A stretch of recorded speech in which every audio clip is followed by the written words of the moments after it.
I was always leading from the front.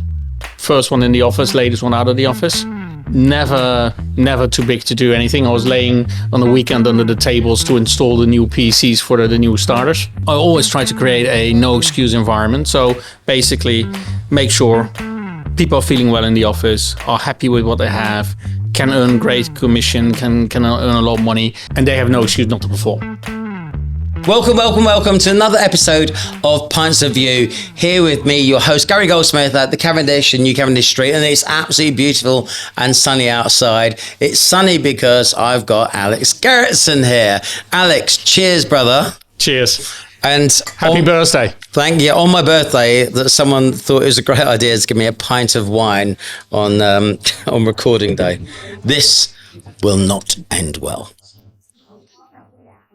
James E behind the scenes as ever. You right, James E? We good to go? Yeah, we're good to go. Let's do it, baby. Okay. Do it, baby. He's just eaten, obviously. I will give you a formal introduction. Thank you. But first things first, I'm going to give you a little poem. Now, my poems are shit. They're notoriously shit. The bits that don't work the best, ChatGPT did. Of course. The bits that work really well. It's you. Of course it is. Thank you very much. Okay. Right. The first two this morning went really well. I can't see it happening. Third time's a charm. Okay, right. Introducing a global staffing legend's tale. Stand tall, my friends, Alex, a mate who would never fail.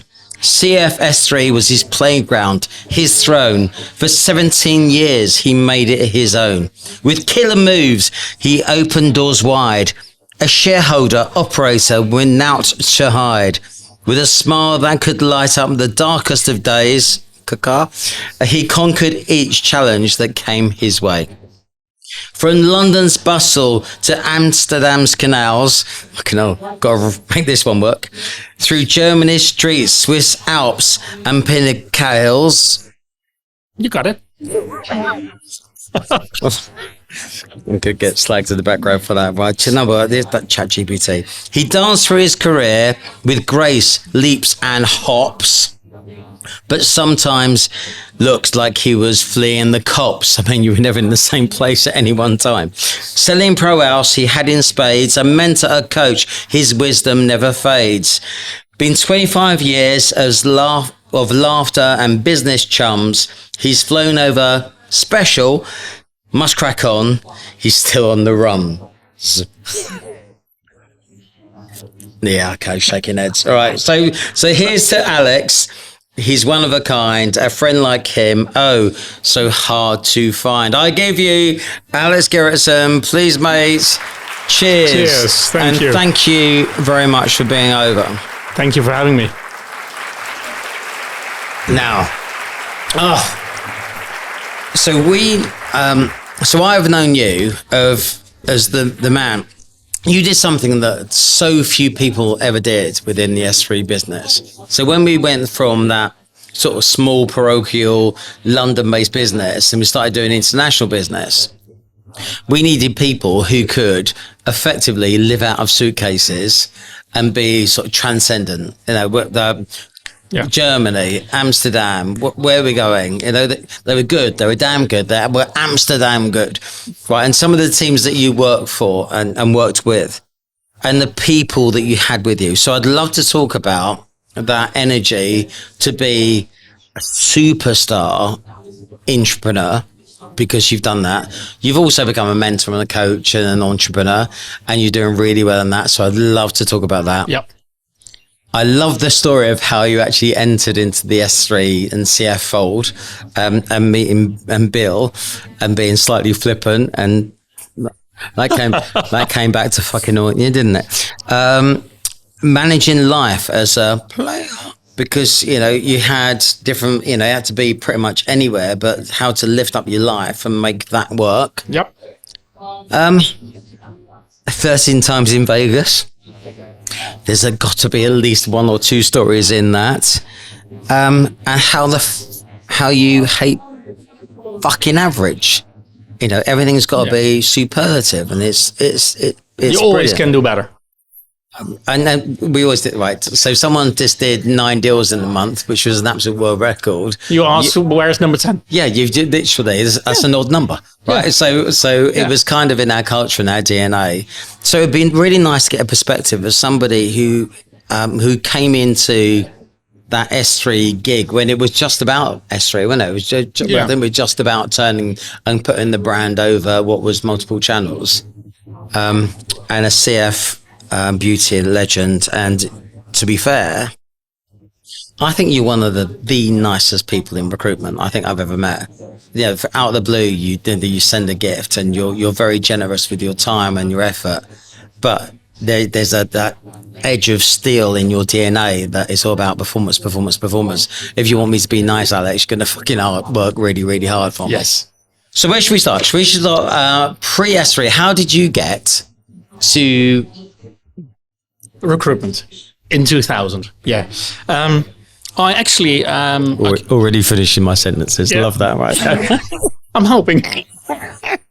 No, so basically, I want to get into banking. Yeah, I'm from a basic background. My parents were teacher, so we had money at home, but not a lot. So there was nothing extravagant. Yeah, and my grandfather was an entrepreneur. He was architect and builder. So he always had cash in his pockets. Cash at hip. He had cash at hip, and I loved it. Everywhere he came, everybody knew his name.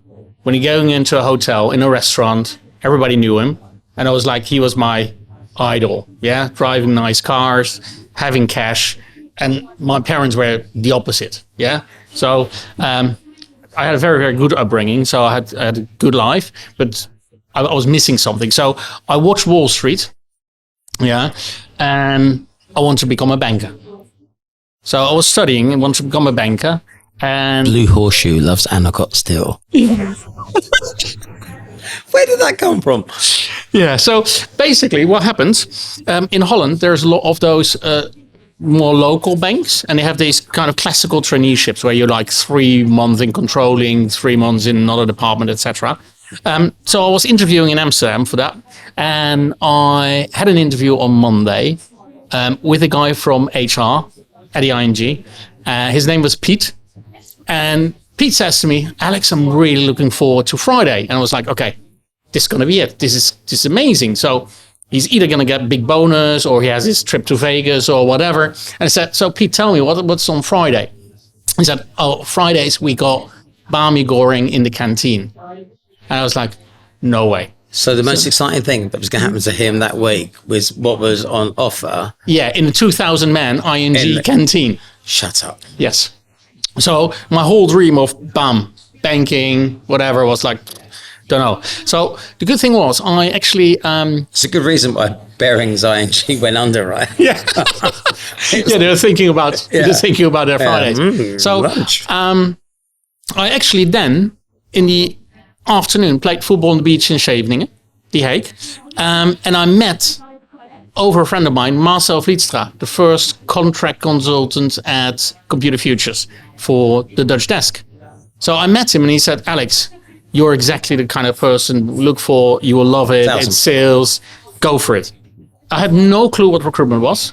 So I didn't know what the job was, because in those days there was no recruitment in Holland. So I had no clue. I also didn't prepare in that sense for the interview, because I just said, okay, well, you need to pick up the phone and you can make money. So should be fine. So I come Fulbus Place, Regent Street. Yeah, it was nice. So the next day they already flew me in, which was cool. So I come, and the sales floor was massive. So they opened the door. Was it full in those days? I'm just trying to think how many people. We might have had 100, 150 people. I think 150, 200. Yeah. So there was a good sales floor. Yeah. And the main thing was there was balls flying through the air. There was whiteboards, people on the phone, some people shouting. Best days. So it was perfect. It was perfect. And I saw it and I loved it. So I actually had an older guy standing next to me. And Richard, the guy who interviewed me, Richard Fisher, he was the manager then, says, I'm going to be back in a second. And the older guy stands next to me and says, so you're from Holland? I said, yeah. Do you think you can do this? There was a guy on the phone and I said, actually, I think you can do that better. Yeah, 23, 24-year-old from Holland, big mouth. So Richard comes back, takes me to the room. Interview went well. We were about an hour. We liked each other, had fun. The only thing he said, you have to work bloody hard here. But I said, okay, that's fine. I can do that. And then he said, you know what the good news is? The founder of our company, Bill Bottrell, is today in the building. And he's really interested in our international expansion. Yes. So who do you think walked into the room? The old fella. Bill. And Bill killed me in an hour. He really destroyed me. He started really nice. He's humble, right? So Bill, by nature, is so humble. Absolutely. But he started really nice, but I must have pissed him off, pretending that I'm better than his staff. So I leave the building, and you go opposite. You got a clack in the pub. So the first thing is that I have a pint. Is there? I never went there. Is you sure? No. I guess there is one. Yes, we are aware of the Clackham. Yes. Yeah. When they refurbed it, they actually the sign that was outside the Clackham, they sent to Bill because we were such an important part of their turnover. No, those were the best days. So basically, I got a call. They said they call me tomorrow, which they didn't. So I was waiting for the phone call the day after the dinner. And then on Friday, I was about to sign my contract of the ING. And then luckily, I got a call from Richard. I could join the team. And since... And you know why they didn't call you? No, because I had to call them. Of course you did. You have to be demonstrate. Proactive. You need to show that you want it. Yeah. But I didn't know that. So I was just very green behind the ears. I was like... We don't give you clues. Yeah, no. The other classic was, if I were to offer you this job right here, right now, would you say yes to it? And if someone went, I was like, okay, well, that's gone. Yeah, exactly. Yeah. I need to speak to my wife. I need to think about, nope, done. No. If you don't want to rip someone's arm off for an opportunity, it's not right. You know what I earned, by the way, my first year in London? £14,000 basic salary. You literal show off. That was 4 more than Dean got. I was eating my first year, the first couple of months, because I had 6 deals in my first month, 5 in the second, 6 in the third. But before the commission comes in, it takes a while. So my first couple of months, I was having spaghetti bolognese every evening, but without meat, without sauce. Were you having spaghetti? I just had spaghetti with butter. And no proper butter, margarine. For those who aren't from the Netherlands, that's margarine. Yeah. Okay. Oh, mate. Yeah.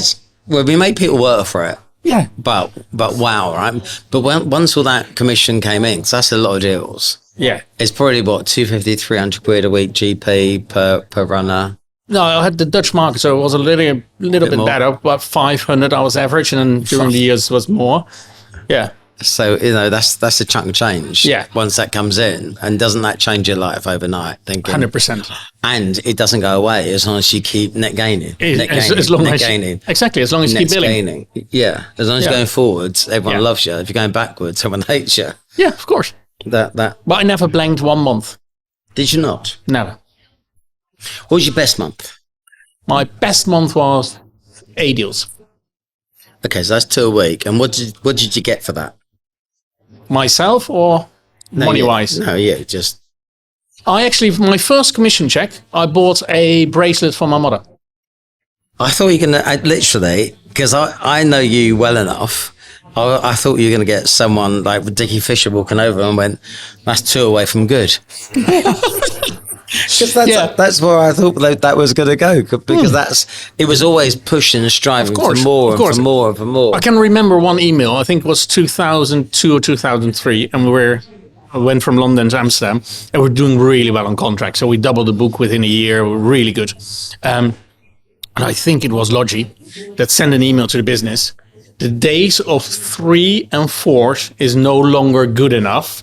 Anyone who does less than 4 deals in a month has to speak to me at the end of the month. Oh, that was so sick. So can we just talk about that? That growth model, it came from me, right? So the idea was we import brilliant people who want to go home as quickly as possible. You have to live in that environment of London contracts, which was thick. It was riddled with absolute brilliant talent. and you couldn't go home. And we were paying for your lodgings and everything. We're looking after you. You couldn't go home until we had 50 runners across generally about 4 people, right? So do you remember the first 4? Marcel Vlietstra, Lindsay Nygate, Neil Clark, and Lee Clark. Neil Clark. No. Neil. Neil Clark was a guy from Scotland. And who was the other one? Dot. We can go dot. Dot. Okay, right. Okay. He didn't last long. And to be fair, dot. Yeah. Yeah. God bless you. Hopefully you're doing well in life at the moment. But you know what? You're dead to me. But if you get to 50 runners, so we thought we could export contracts business into the Neds, change it, make it our own, not listen to anybody who was saying this is how we do it here. And once you landed, then we could do domestic perm business and grow that team at the same time.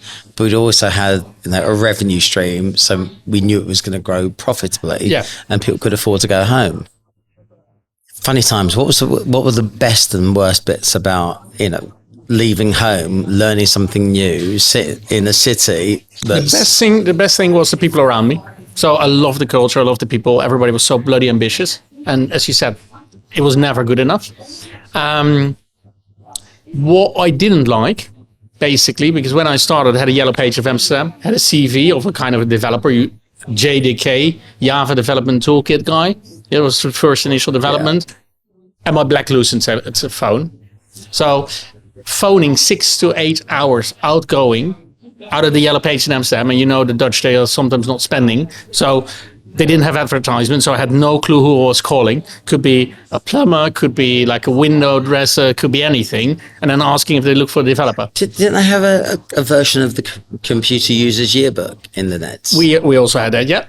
Because that's the tool, right? Yeah. That's the tool. Yeah, but we only had one. So Marcel, who came before. 4 of you? Yeah, exactly. But Marcel normally had it because he was the first one there. So I was stuck with the yellow pages. Oh, that's hard. But what it taught me, which was actually really good, is because I thought, this is a bit stupid. I didn't study to dial through the yellow pages. So what I then was doing was stripping CVs. Because then at least I knew at this company, they use contractors. Yeah, they use contractors. What happens if you found a perm job? The political correct answer would be I would give it to my perm colleague. The reality was I sold temp to perm. Of course you did. That's all we did, right? Exactly. And flipping perm to contracts because for us as business, of course we knew that, right? For us as business, contract revenue was so much more important because it was recurring and regular market plan for it. It's double the amount of money. It's double the. But if you took a single shot perm deal, it just got in the way because you're spending so much time on something which is a one hit and it's done. Yeah. And where are you going to be next month? Because you got no pipeline. Exactly, because a lot of the permies then focus on that one deal. I think that's I think in general an issue in our industry currently. I love you because they're actually embarrassed about the fact we're selling temp to perms. That's what we did, and I love. You know what? You don't know what I also did. So when I was a biller, I was pretty selfish. When I became a manager, I had to learn and look after the team. Yeah, which is a difficult transition from being a top biller to become manager. So can you remember in the old days we had these paper CVs? Do you remember paper? I can remember. There's some paper. No, so in Amsterdam, we were in the Valkstraat above the garage. And what I basically did, I bribed the mailman that he would ping me before he would come to the office. So then I walked around the corner, grabbed the CVs, looked through the post, get the best CVs, and then came to the office upstairs. And then everybody, oh, that's very kind of you. But I was handing out the CVs. So you know that's a computer futures thing, by the way? No. Okay, so Bill used to bribe the postman so he would deliver all of the CVs to our office before he started his journey. So we used to do that fairly frequently. For a couple of £100 a month, we were actually just creaming it because we got the CVs first, turning around, Tipex, fax machine, Bosch. Yeah. And, anything that could give us, say, competitive advantage. Yeah, it's all about being like serially, competitively agile and slightly But for me, it was aggressive with a always small A, I think we called it. yeah, sometimes with a bigger. But it was for me, the guy who wants it more or girl will get the deal, and that's the whole mentality in the business. So let's go through your career at S-Ray. Yeah. Because you're in London, Yes. trying to get back to the Netherlands. Yeah. So we went back to Dam. We went back to Holland. What an office, by the way. I mean, We had some top billers there. fluff. Yeah. So we basically took the right things from London into Amsterdam. And I think that is the whole of S3. If you look at the competitive landscape, for instance, now in Holland, most competitors have had touching points with S3. They worked at Computer Futures or Progressive, Huxley. So I understand the first one. Who are the other two? Forgot.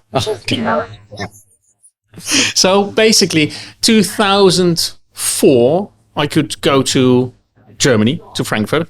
You know, those days it was meritocracy. So if you were good, even if you were a crap biller or a crap manager, you would still get a management title. Put at the desk, do what you do best, and people will look what you do, and they say monkey see, monkey do. Yeah. So- Osmosis, yeah. Yeah. So I recruited 3 people,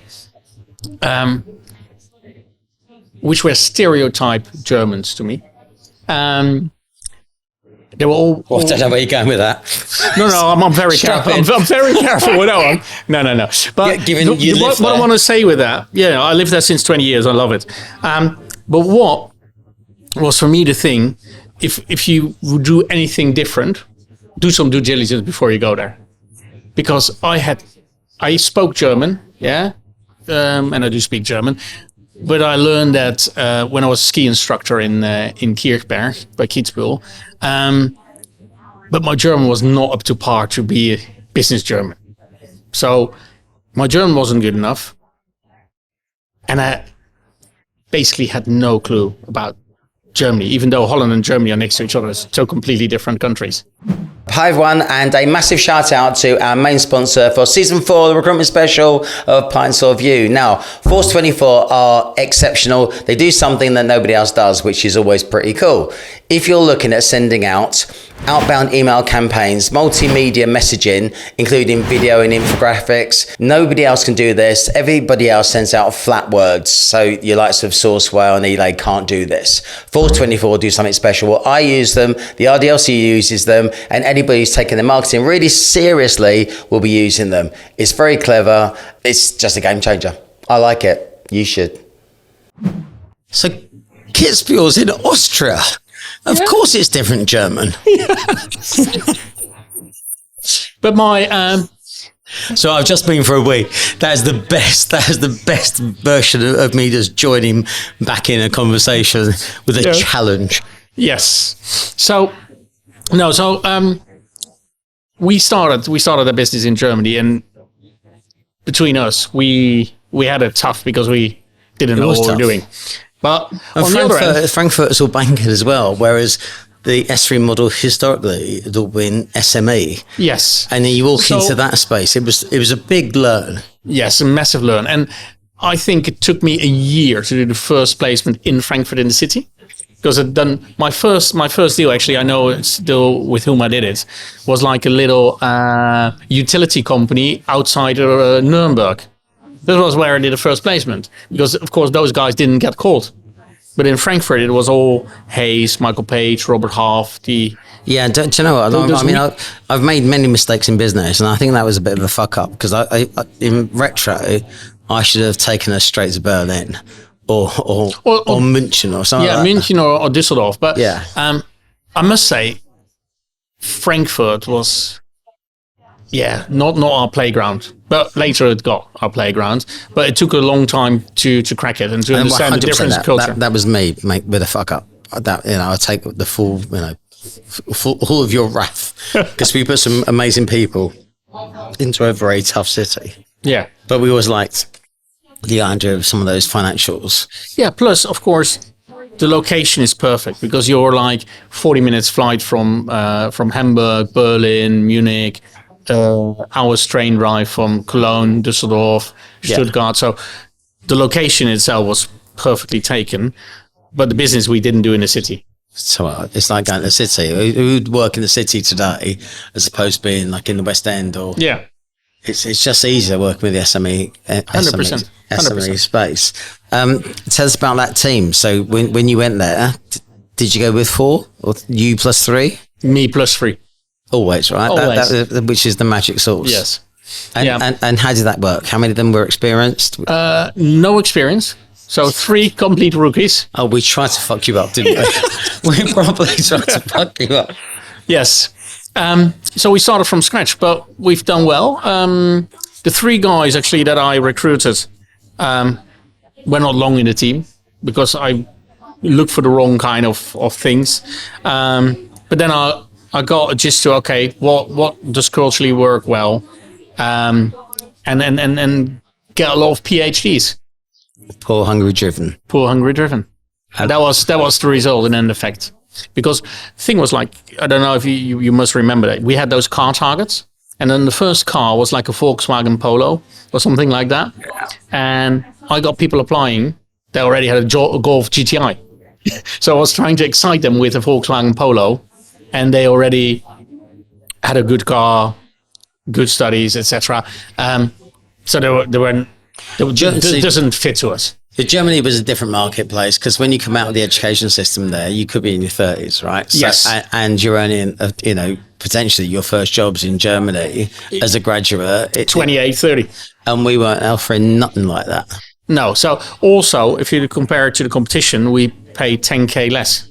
Mm. So. But the thing is, it was never about what you earned. So it's never about what your basic is. It's about what you can, your potential. What you can earn. Yeah. It sometimes, I mean, again, you weren't dealt a great hand there because if you had 50 plus people there, it's really easy to tell the story because you've got some provenance of people actually achieving it. When you're doing it from scratch, and they hadn't had the joy of being into London and seeing like people walking around with paychecks on their foreheads. Yeah. It's a different vibe.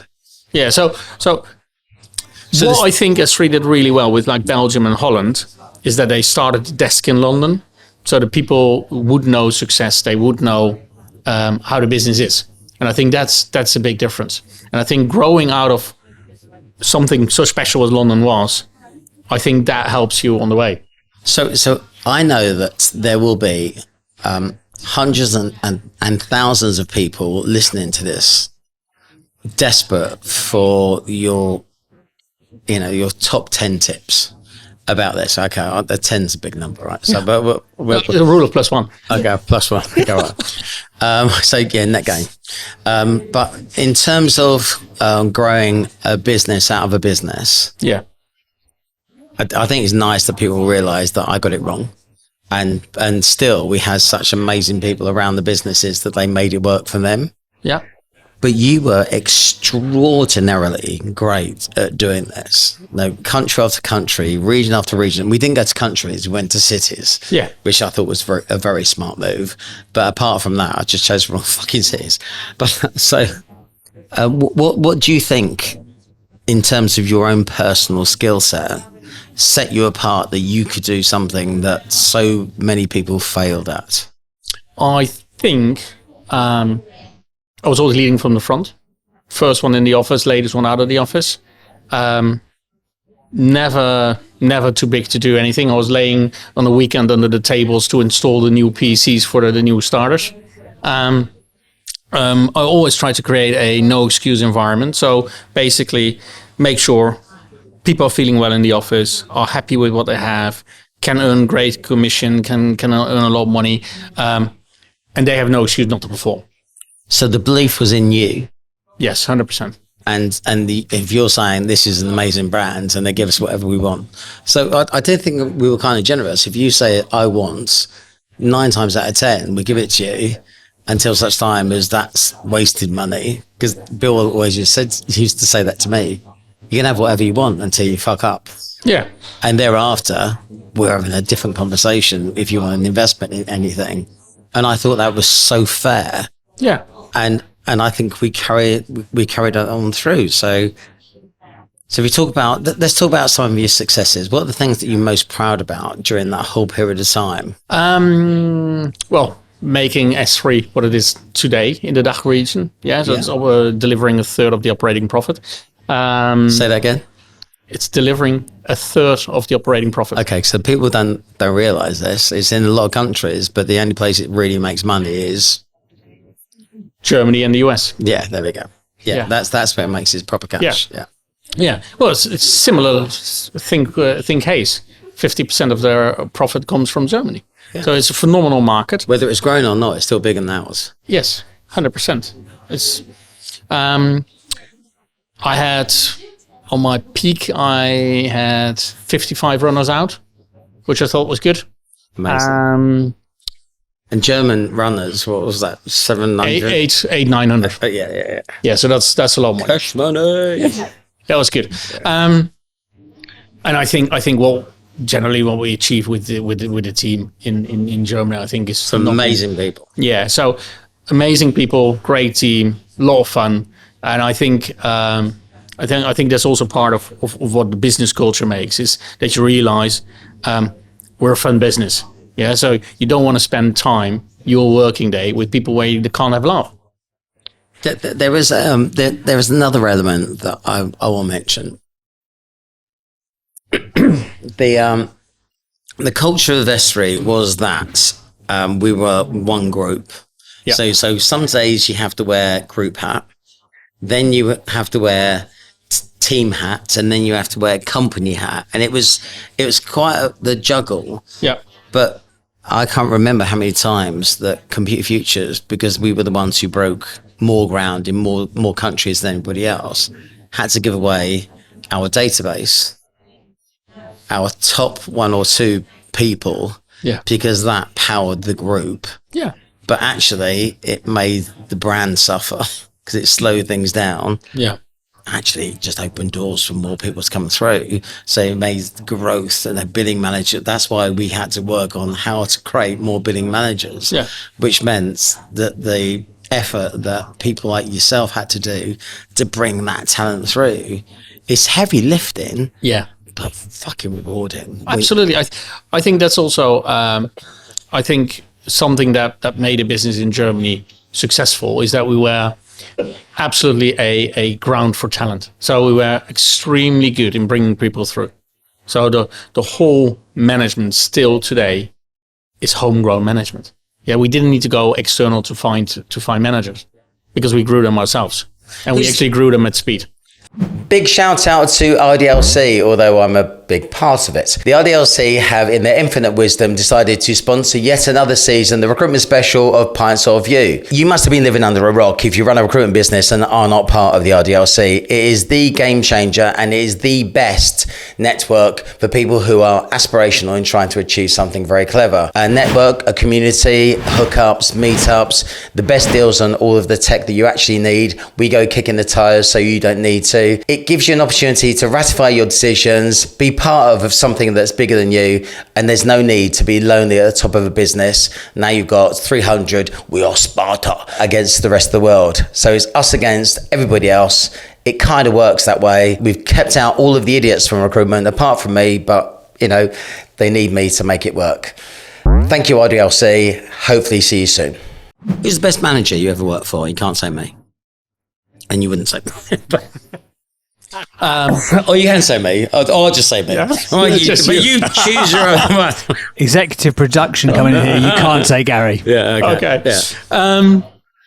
Well, I had a lot of really good managers. All your career, my career. Best person you ever worked for. Still can't say Gary. I know what he's angling for. Fucking! It's like I've gone fishing and I can't land this bastard. If I think about my S3 time, we had like anyone, any business, anywhere. I think Gary Eldon, just to use, really good. And my current CEO is really good. Okay, well, nice. He pays my basic salary, so that's why I have to say. Okay, well, let's talk about your current CEO without being sycophantic. So, if you think about him and Gary, for example. What things have they got in common What things made them different, and what things did you get from them?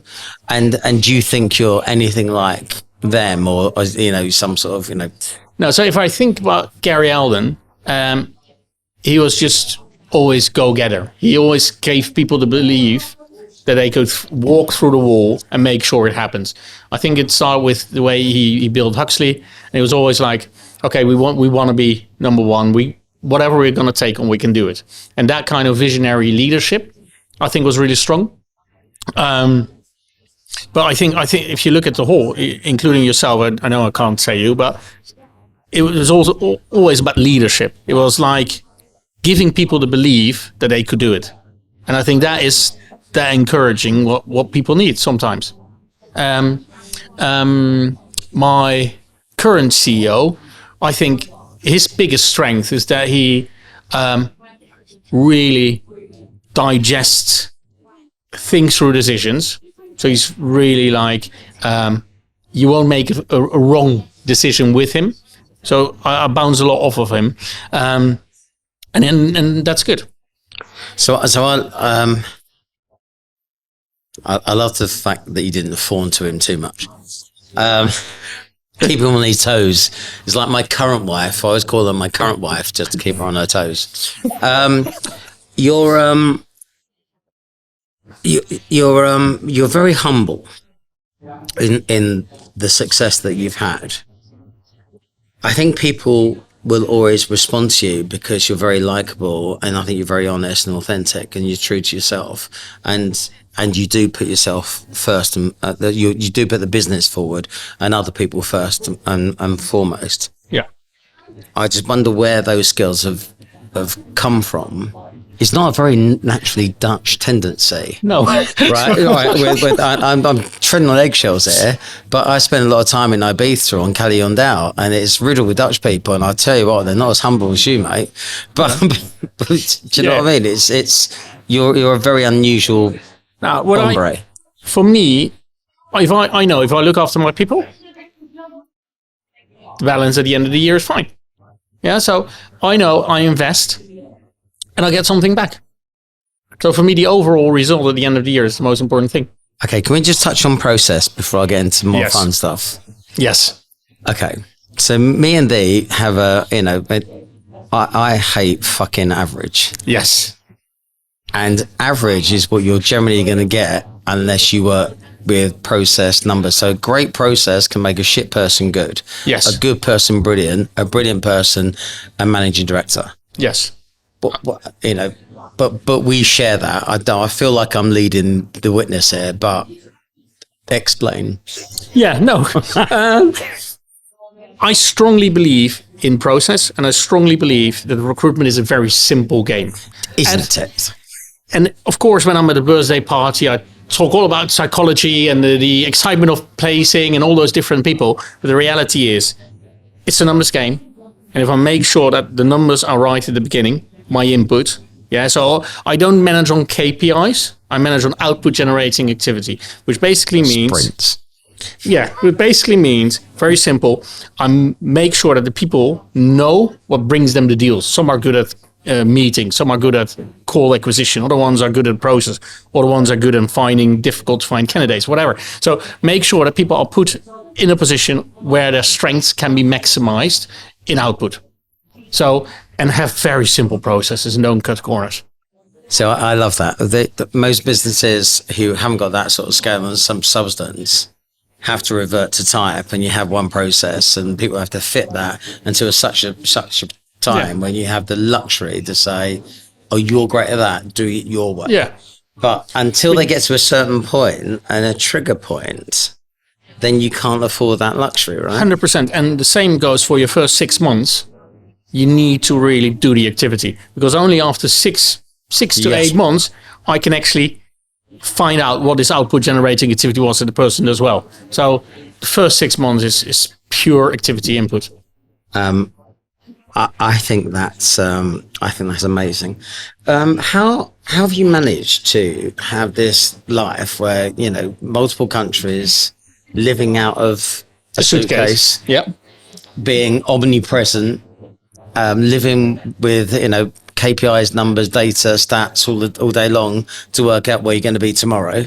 Yeah. Which is, it's an S3 vibe. And I remember speaking to John Pullen and say, if you're not in Germany, we're going to have a word. And he went, I'm at the airport now.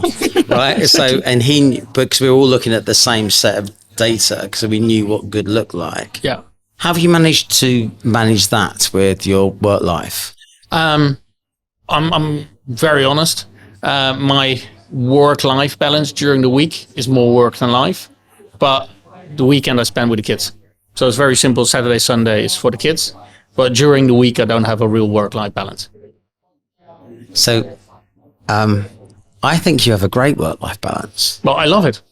Because if you love what you do, and you're successful, the time you spend with your family is when you're at your peak of happiness. You feel rewarded for what you're doing. You feel respected, admired. You get all of those great analogies of people going, I love being part of Team Alex. And then you come home on an absolute buzz. But if you've had to work 70, 80 hours, who gives a fuck? Exactly. So for me, it's the perfect work-life balance. I think if you would put it out there on LinkedIn, probably people wouldn't see it as the work-life balance they would like. Okay, can we have this row that we nearly had earlier? Are you up for it? Tell me. Yeah. Okay. I don't think the kids of today are naturally lazy. I don't think they are any less equipped. I don't think that they are deemed to thinking like that they're owed something. I think they're brilliant. I think there's a gap in management. Yeah. Because nobody's really managed. So the last 10, 12 years, we've been in the boom. A lot of people have actually got into recruitment, started a recruitment company, and now this has happened, but they haven't got the skills to be better managers during this period of time. I would and this agree. Is the time when people as like yourself and me even to say this, it's not the kids, it's you, mate. Yeah. No, I'm with you. I think you can always get intrinsically motivated staff, no matter what age. Yeah. But what you do see is indeed we've got the COVID recruiters, LinkedIn, Xing, Teams. Don't go out there. Yeah. And for me, it's always going out to the client, meeting the clients, being in front of them, in their face, shaking their hands. Yes. Having a beer, having a lunch, whatever you do, but be in front of your clients. And I think the generation that might be the COVID recruiters are not managed properly. Plus, I think especially with the bigger staffing houses, I think their staff churn is so high that the managers get pushed through quicker. Yeah, I give an example of a company we both know very well, where there is like a team leader with 1.7 years experience with a manager of 3 years experience. How are these two going to manage the team when they go and get stuff? They never had it. They don't have the experience. And I think that is the risk that there is in the business. So it's not generation. There's a part of me that likes them coming through fast, as long as they're willing to learn and someone's teaching them those skills. But you're right, I think. But then there needs to be somebody above that that has that experience. There we go. That's the thing. It's someone needs to be sharing. It's not shared. And be present. I think that's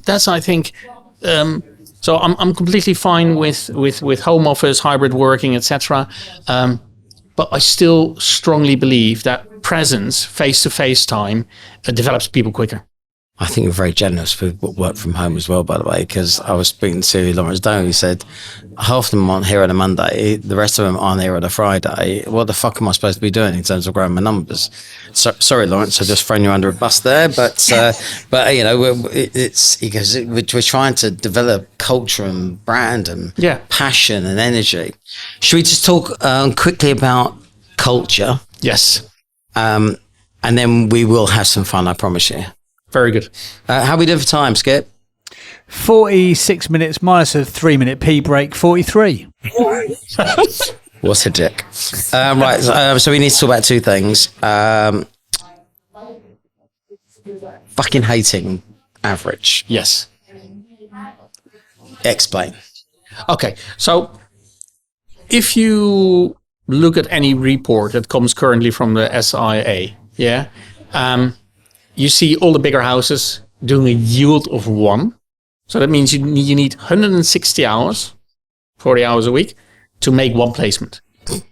What are you doing in 120 hours? Because you need 35, 40 hours for a deal. The worst businesses I know before I get involved do 1.5, and getting them to 2 or 2.5 is not ridiculously hard if they drive the right activities. 100%. So for me, if people settle with 1, that's bad.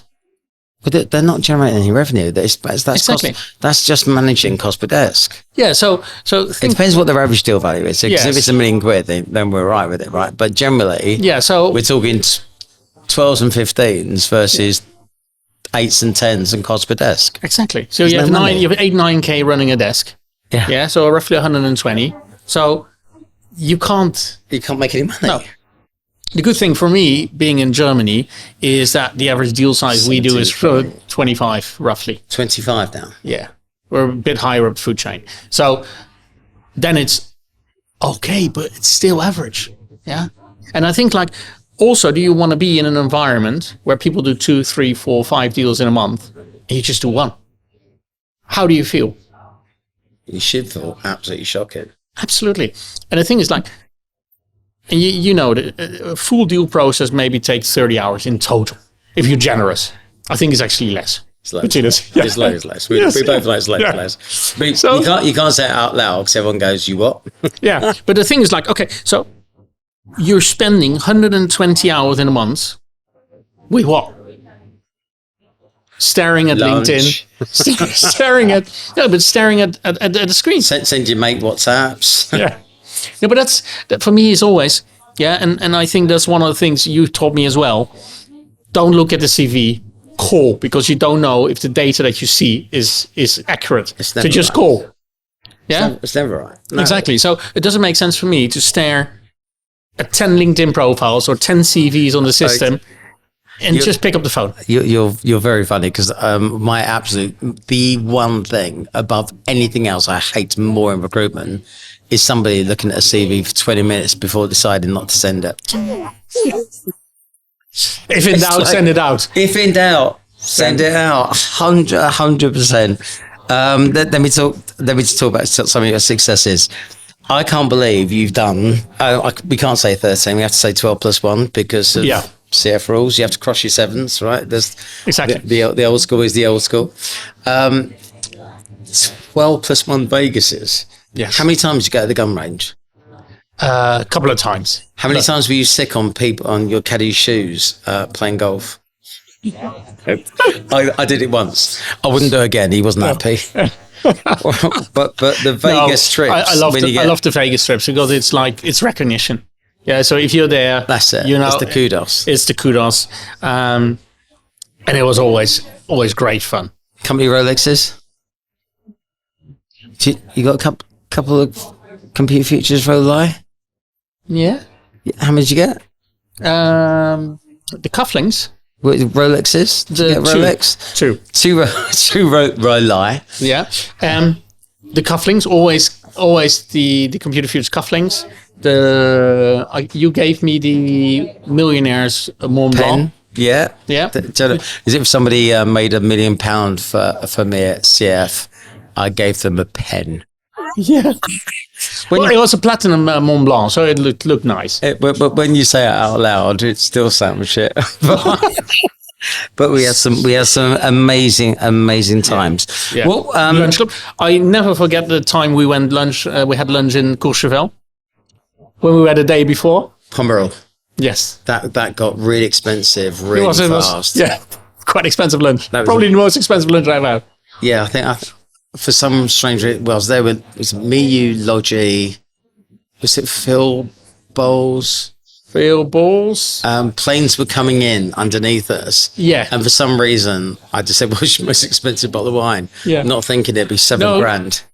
The reason why you bought it was because the table next to us was buying expensive wine, and you thought like, okay, Yeah, that was Yeah, that one didn't get through expenses either. So I think we all we skied into. We had his little French ski instructor.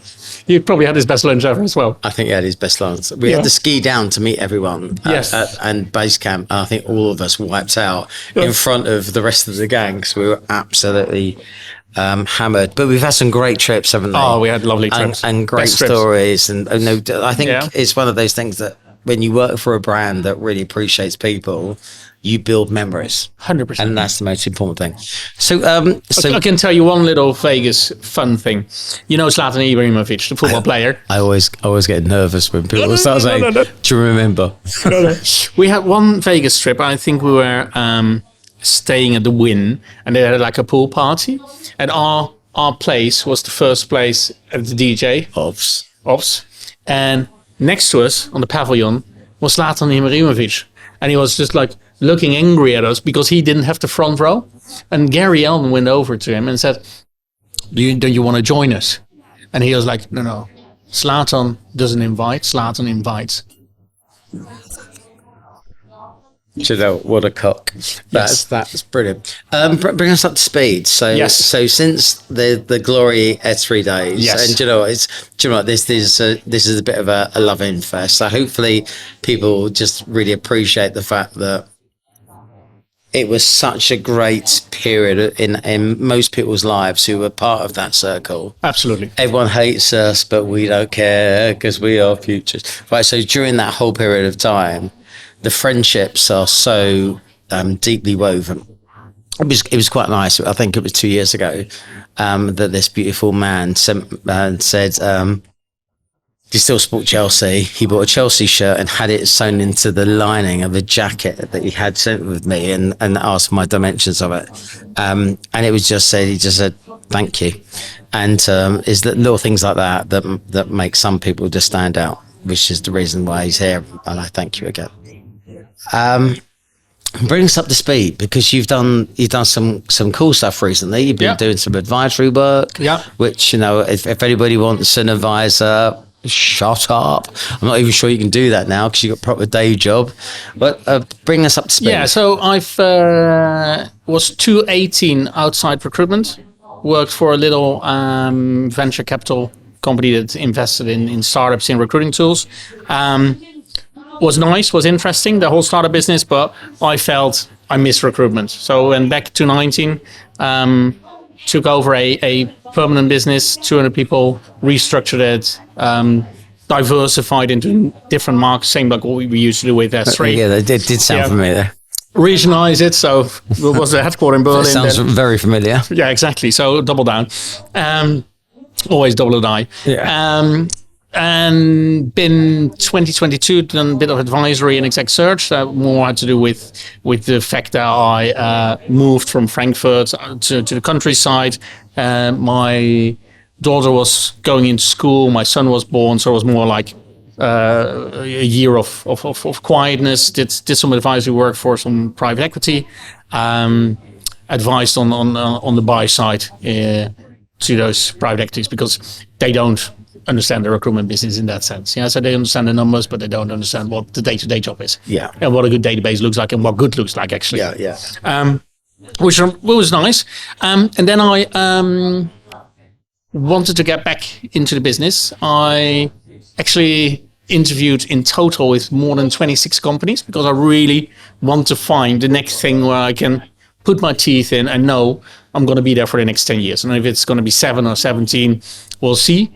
Yeah, but I want something that I really could bring my energy back in and really build and skill. So I took the role in January last year, got a team of 18, got now 65, 5 starting this Thursday, got bank holiday on Wednesday. That's ridiculous, right? That rate of growth is absolutely ridiculous. Yes. Have you got growth triggers for your hiring, or is it at the moment just, capturing footprint? It's capturing footprint. Plus, for the teams that are a bit more established, of course, they've got parameters before they can hire. Right. Because I can't hire into team. But for me, the important thing is where I work now, the SR Group, we've got 5 definite brands. and some brands are new in Germany. So I always want cloud in a team. So a team is only a team if it's 5-6 people, because otherwise one is. I have no idea where you get that from. No, heard it somewhere. But that's it, and you know that. So if you have a team of 2-3, you need to hire into the team, because you never know what's behind the corner, around the corner. So tell me, what's the new business?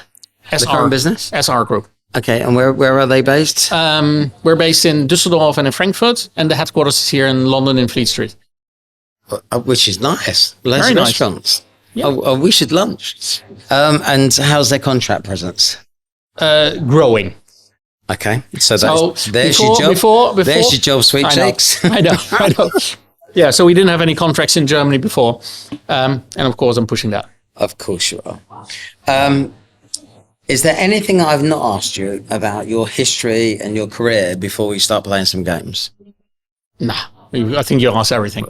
Have we? But, for the podcast, I think you've asked everything. Yeah. The other stuff we'll leave alone. James E? You want to play a game? Sorry, Do you want mate. to play a game? Sorry, did I have to wake you up there? You're right, No, I was mate. looking at the You were SR miles away. I was looking at the SR Group's head office team. Oh, Some hitters, isn't there? Yeah, some good people. It's a really good company. Really, you know what the good thing about the company is? It's people-centric, it's people-focused. It's all about the people, which is good. okay. That means you're fucked. Right.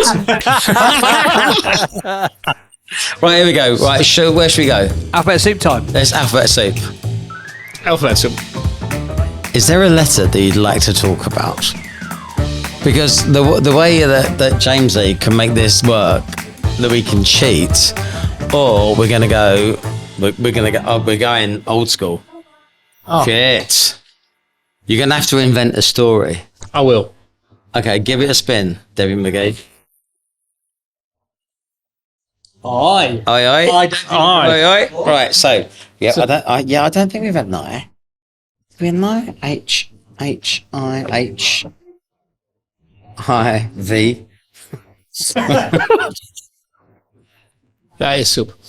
Hang on, we haven't got any eyes in it. Oh yes, we have. Here we go. Right. Oh. Ready? So we got 3 things that we can talk about. You can talk about any one of these. Choose one that you want to talk about. So, dealing with idiots. Because I don't like doing that very much. Imposter syndrome. Yeah. Or would you prefer that your kids are intellectual or clever? I go for number 3. Very easy. So I got a girl and a boy. Beautiful, by the way. Thank you. They're beautiful. Keep them. Yeah. Big fan. Yeah. Yeah. So for me, they need to be clever. Don't need to be intellectual. They need to be clever. They need to be happy. Yeah. Of course, I would prefer that they're also intellectual, because that helps. But the main thing is they're clever and don't make too many mistakes. They need to make a couple of mistakes to learn, but the rest just be clever and shrewd. Yeah, sometimes you can be a bit too Sheldon. Right? Yeah. You want people to actually understand stuff. 100%. And understand how the world works and have a little bit of gumption. Yeah. A lot of people just think they need to be incredibly well read, and I don't think that gives you any guaranteed outcome. No. In life. No, And I fully agree. Okay, it helps, but you can't rely on it. Okay, what's your take on idiots? Because recruitment is riddled with people who are absolutely, full of themselves, their ego. They're just a little bit. For me, the figures. Swatty. Yeah, but the figures do the talking. So you can talk a good game, but if your name isn't on the board, I love that. then don't say anything. I love that. What's your favourite line to sack somebody? I take them for a coffee, walk around the car park, As we will do. and I'll just ask them, is it worth your time and my time that you're still working for the company? I think Bill Poole said it brilliantly. I didn't want to sack this person, but I knew I had to, and I was emotional about it, actually. It's one of those I just didn't want to do it. Yeah. And he said, just get over yourself. You're going to get more angry or wound up or frustrated with that individual. They're going to feel worse and worse and worse by that. Free them to do something they're going to be better at. 100%. And I learned from that moment. I actually have quite some people that I part of the company with that actually afterwards thanked me because I basically took them out of the misery. That's brilliant. And that's I think as a manager you need to do the right thing. That's it. And you cannot have people not being happy at their job. And don't forget, it's also bad for the atmosphere. Of course, so you don't need toxicity. No. I love the fact you're so fucking honest. Can we go to the desert island, please? Mellow Maui. I still can't believe that you're so thin and super fit. Actually, to be fair, it really fucking annoys me. Can't hide it. It literally, yeah, fuck you. Right, so this is the quick fire round. Yes. I sent it to you, so I'm guessing you have a clue. Can we put some pressure on? One wish. Sound effects. Okay, you lost your wish. Took too long. Too long. Too long? Too long. Long. Okay. Well, I've got... Anyway, one prediction. A good recruiter always makes money. England winning the Euros. One wish. Meeting my father again. Ah. It's going to be the second time you cried today, Goldsmith. Toughen up. Fuck me. That's a good one, isn't it? I'd never thought of that. Is your mum alive? Yeah. Okay, well, that makes sense then. Otherwise, I was going to say, what's wrong with your mum?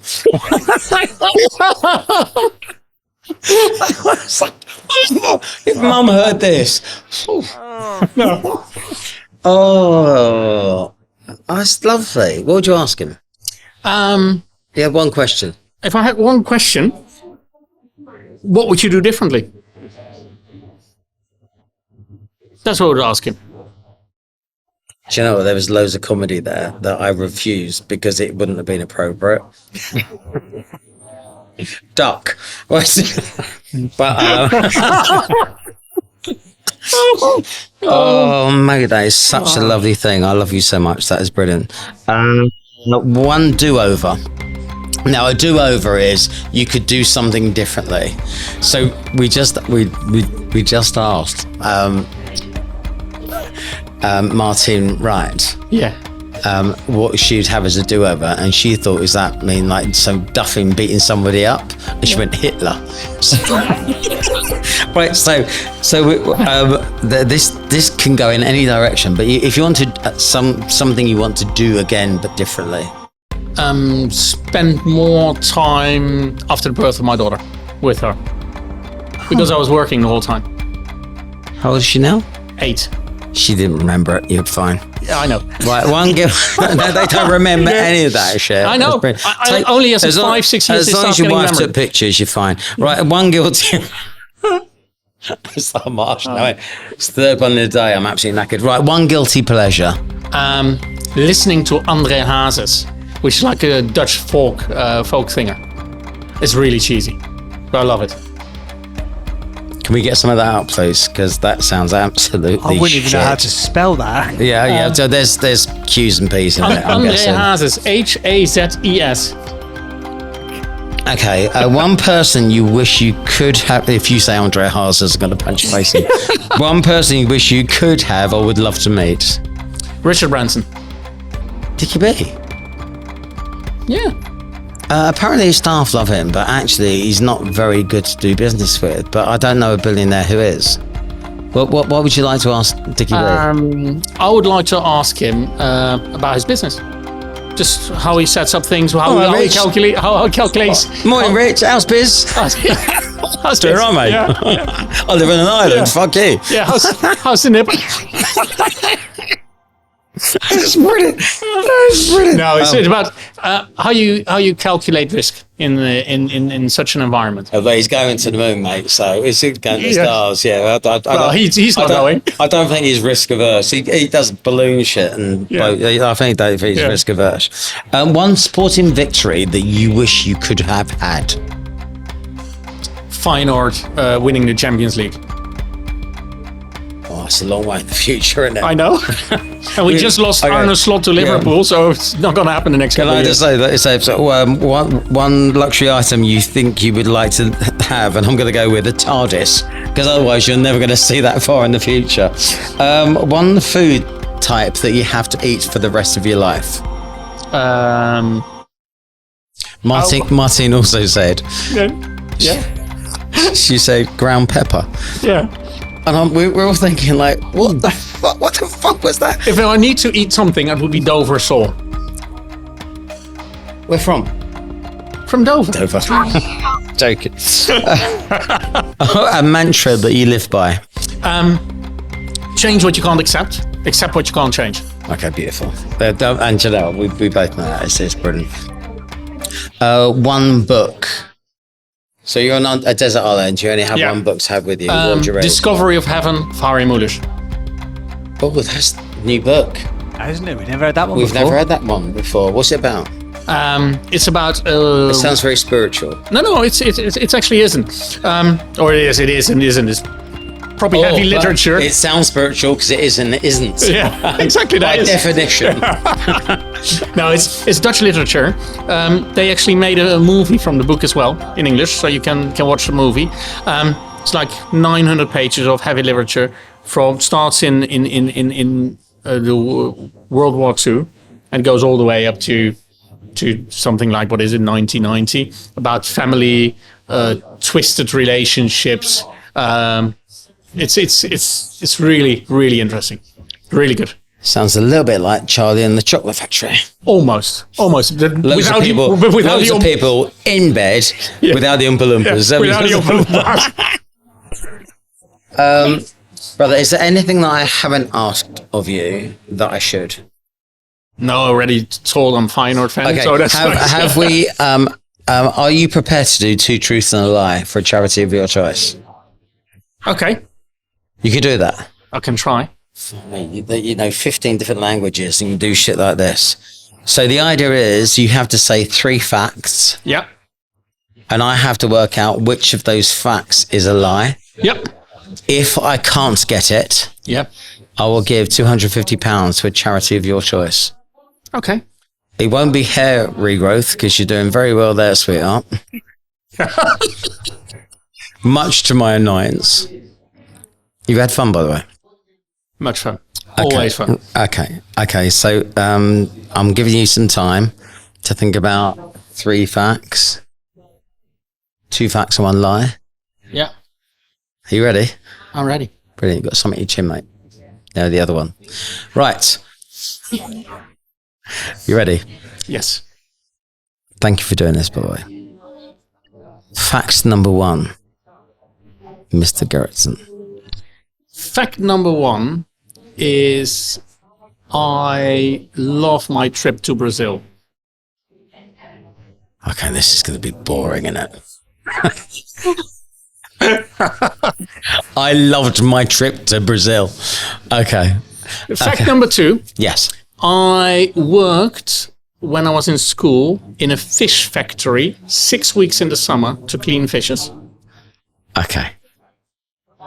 It's getting worse. Fact number 3. Fact number 3 is... Ooh, let's think of one.